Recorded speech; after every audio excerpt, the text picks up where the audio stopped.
किया है वो आज नहीं तो कल सभी लोगों पे होगा।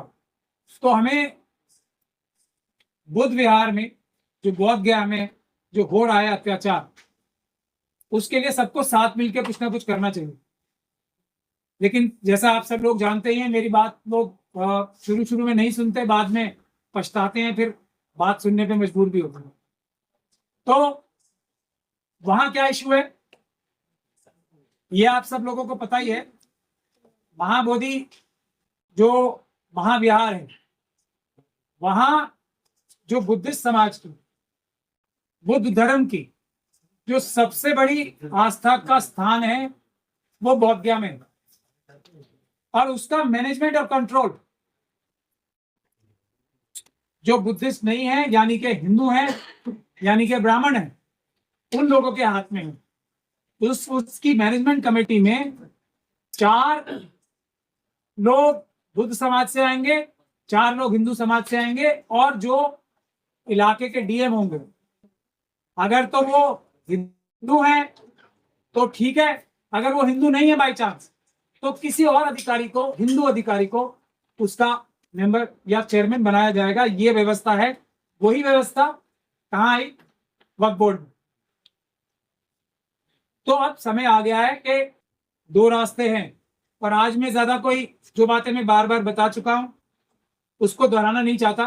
मैंने आप लोगों की बहुत ही छोटी प्रेस कॉन्फ्रेंस इसलिए बुलाई है कि मैं कोई बचाव का रास्ता जो हम ईमान वाले अम्बेडकरवादियों को समझ में आता है वो भी बता सकूं। अगर जो लोग कर रहे हैं और जो भी हो रहा है ये मेरी सलाह के खिलाफ जाके हो रहा है, जो भी हो रहा है, लेकिन फिर भी मैं उम्मीद ये करता हूं और दुआ भी ये करता हूं कि ऊपर की मदद से कैसे भी ये लोग कामयाब हो जाए।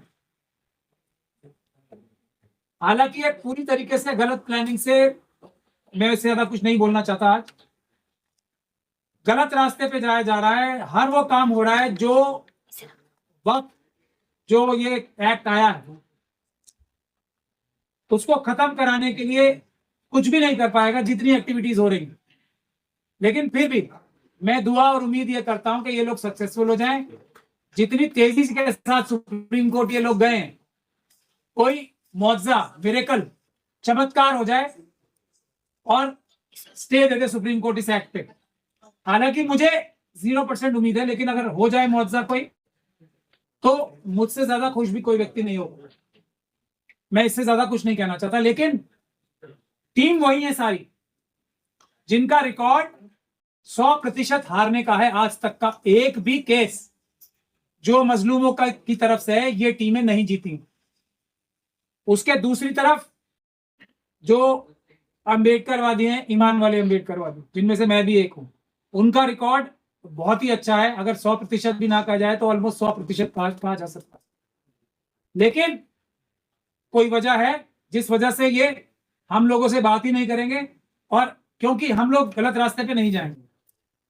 मैंने आपको ये मैं बात कहकर यहीं समाप्त कर रहा हूं, क्योंकि अभी कहने का विषय नहीं है। हम सब लोगों को दुआ करनी चाहिए, क्योंकि अगर ये ऐसा हो गया स्टे, तो हमें बुद्ध विहार का केस जो हमने फाइल किया है, सुमित रतन बनते साहब की तरफ से हम फाइल कर रहे हैं और दूसरे लोग भी करने वाले हैं, तो वो हम सब लोगों के लिए भी अच्छा होगा उस केस में भी। लेकिन आंदोलन के बगैर मुझे नहीं लगता कि अगर स्टे भी हो गया तो कुछ आगे होने वाला है। ये कानून सरकार ला के रहेगी और हम इसको वापस भेज के रहेंगे, कुछ भी हो जाए। चाहे ये एक बात तो ये सभी हमारे समाज के लोगों को, चाहे तो मुस्लिम समाज हो, चाहे तो बुद्ध समाज हो, चाहे तो सिख क्रिश्चियन समाज हो, और चाहे तो SC ST समाज हो, OBC समाज हो, सोच लें।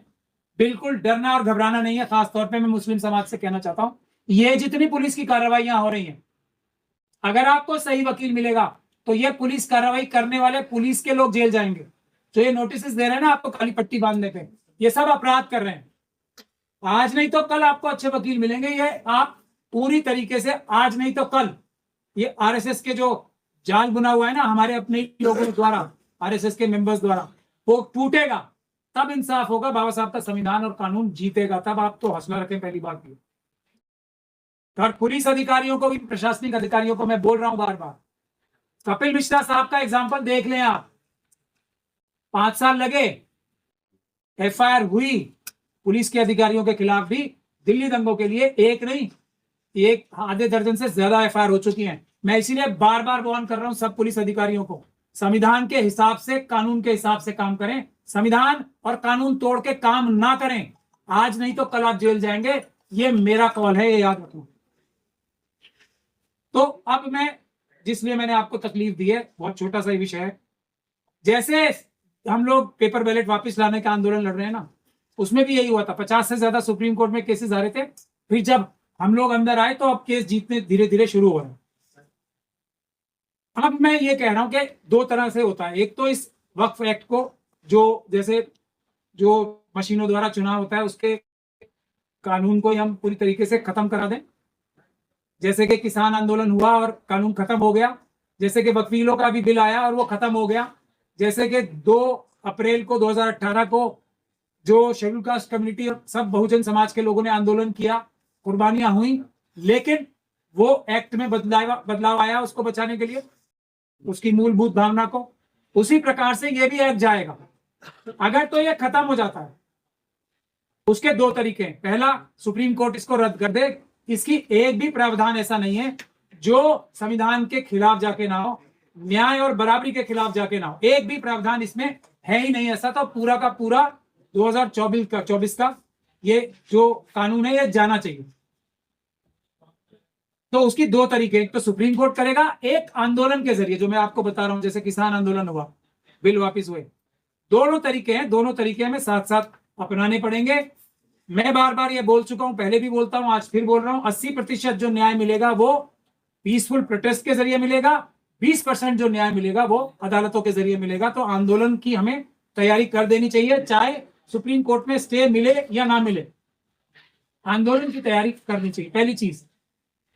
दूसरी चीज ये महत्वपूर्ण है कि अगर सुप्रीम कोर्ट इसे स्टे नहीं लगाता तो एक कानून तो बन गया। जैसे हमने ईवीएम का जहर खत्म करने के लिए, जो मशीनों का जहर है, जो चुनाव में चोरी करने की मशीनों का जहर है, एक प्लान बी बनाया।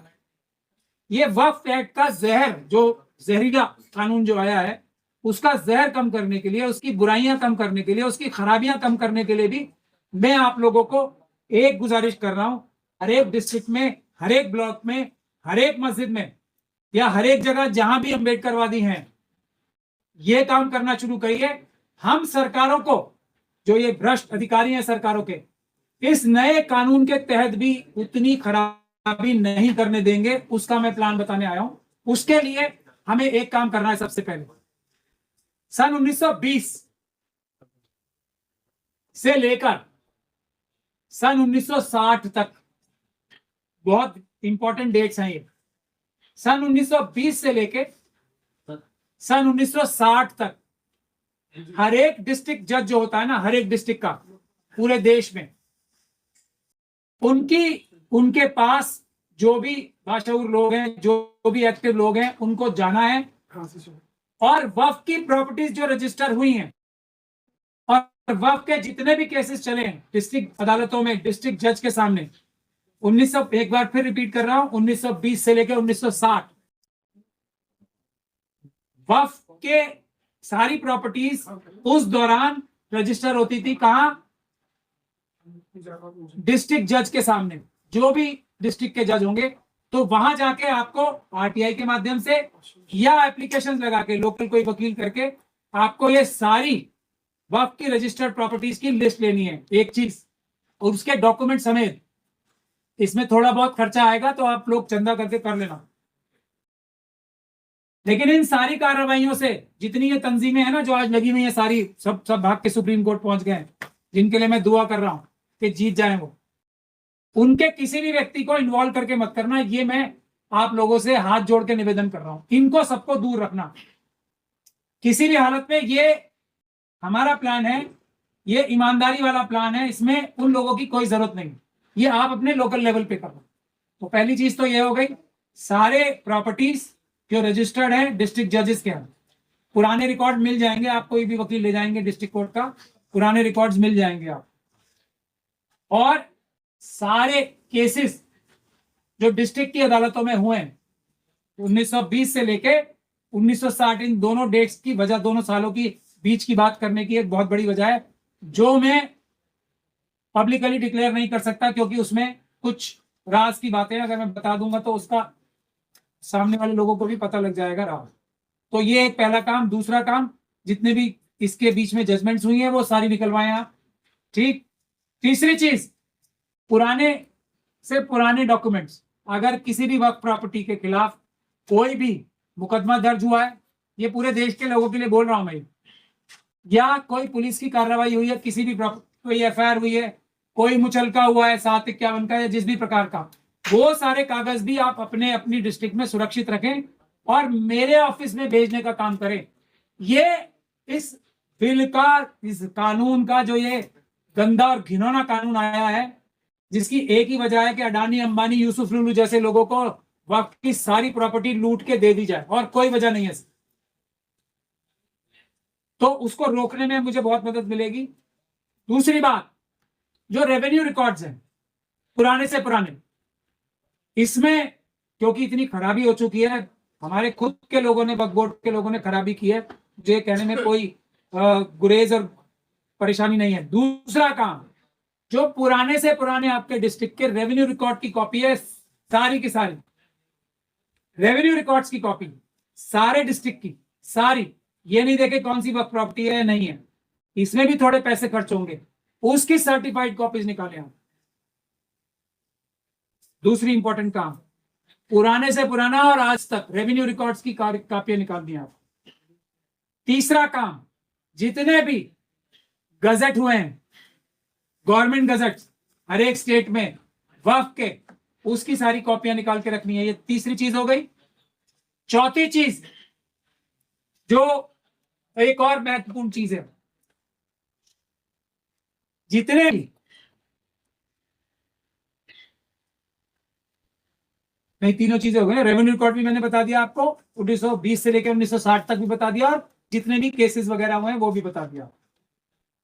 ये सारी चीजें इकट्ठी करके अपने पास रखिए, ना सिर्फ इकट्ठी कीजिए बल्कि उसको डिजिटाइज कीजिए, उसको स्कैन करिए और उसको स्कैन करके पेन ड्राइव्स में भी अलग अलग जगह सुरक्षित रखिए, और ईमेल के भी जरिए अपने कुछ दोस्तों के पास भी भेजिए।